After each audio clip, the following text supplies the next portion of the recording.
Hai, Assalamualaikum semua. Bersama saya hari ini Dr. Faizal. Saya ingin terangkan kepada anda semua, apakah kelas-kelas yang terdapat di bawah kelulusan Kementerian Kesihatan Malaysia bagi setiap ubat ataupun health supplement yang terdapat di Malaysia.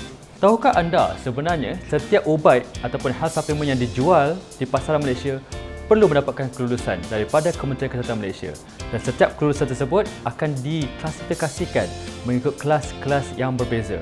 Anda perlu tahu semua itu. Kelas yang pertama adalah ubat terkawal yang mengandungi racun terkawal.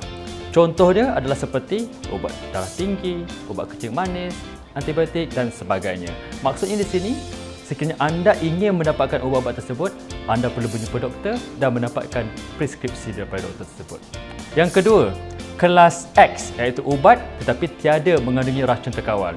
Biasanya kategori ini ataupun kelas ini anda boleh dapatkannya over the counter seperti painkiller, paracetamol, aspirin, NSAID dan sebagainya.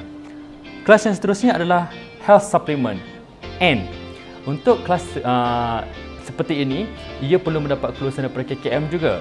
Sekiranya anda menjumpa health supplement di luar sana, kebiasaannya health supplement ini mereka boleh mempamerkan bahan-bahan aktif yang terdapat dalam produk tersebut. Seterusnya adalah kelas T, iaitu persediaan secara tradisional seperti jamu-jamu kampung. Artinya ini agak straightforward lah.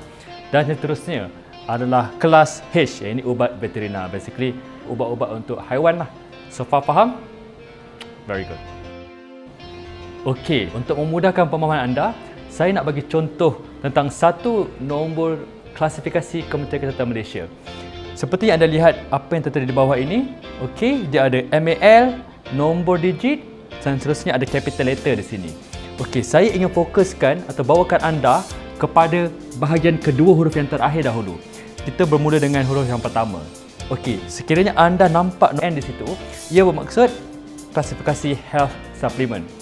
Tetapi sekiranya anda nampak huruf di sini adalah T, maka ia di bawah klasifikasi persediaan tradisional.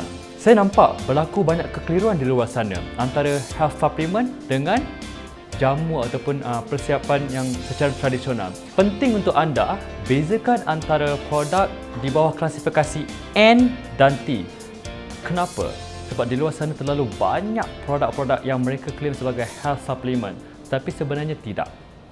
Kerana apa yang pertamanya adalah sekiranya produk tersebut mendapat kelulusan KKM di bawah klasifikasi N, maka mereka berhak untuk mempamerkan bahan-bahan aktif yang terkandung dalam produk tersebut.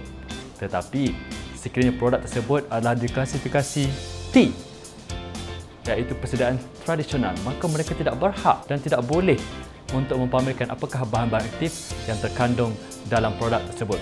Itu antara perbezaan yang cukup ketara antara klasifikasi N dan T. Anda perlu tahu. Yang keduanya adalah produk ataupun health supplement yang mempunyai klasifikasi N perlu melalui proses audit yang sangat terperinci. Maksudnya di sini, ia telah melakukan pelbagai ujian makmal secara terperinci. Itu yang pertama. Yang keduanya, health supplement ini mereka mempunyai surveillance yang mana setiap 3 bulan KKM akan memastikan bahawa health supplement itu secara stable, tidak mengandungi bahan-bahan yang racun terkawal dan tidak mempunyai jangkitan kuman seperti biologi, mikroorganisme dan sebagainya. Okey? Tetapi untuk persediaan tradisional mereka tidak perlu dilihat secara terperinci seperti yang dilakukan untuk produk health supplement. Maka ini membuktikan bahawa sekiranya produk tersebut mendapat klasifikasi N, keselamatan produk tersebut terjamin, kestabilan produk tersebut terjamin dan ia bebas daripada ubat ataupun racun terkawal.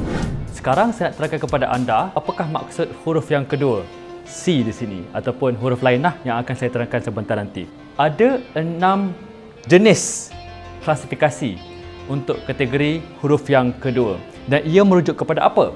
Ia merujuk kepada pengilang yang mengeluarkan produk tersebut. Pada hari ini saya hanya ingin terangkan untuk klasifikasi 3 yang pertama sahaja kerana itu yang relevan untuk produk-produk yang terdapat di Malaysia pada masa sekarang. Yang pertamanya adalah klasifikasi C, iaitu Contract Manufacture with GMP Status. GMP bermaksud Good Manufacturing Practice. So seandainya produk tersebut mempunyai klasifikasi C, maksudnya di sini pengilang tersebut mendapat status GMP. Namun harus diperingatkan di sini, Kadang-kadang ada setengah produk mempunyai kelulusan GMP tapi bukan daripada Malaysia tetapi daripada luar negara. Apa masalahnya? Kriteria-kriteria GMP luar negara tidak sama dengan kriteria di Malaysia. Maka kita tidak tahu tahap keselamatan ataupun apakah yang terkandung dalam produk tersebut. Seterusnya, kita melihat kepada klasifikasi E iaitu hanya untuk ekspor. Maksudnya di sini produk tersebut dihasilkan hanya untuk diekspor dan tidak boleh dipasarkan di pasaran domestik. Dan seterusnya R iaitu repack. Repack di sini bermaksud produk tersebut dihasilkan di luar negara dan diimport masuk ke Malaysia dan ada pengedar di Malaysia yang akan cuba membungkus semula dan dijualkan di pasaran Malaysia. Itulah maksudnya repack. Sekarang semuanya di hujung jari anda. Jadi anda boleh semak status produk tersebut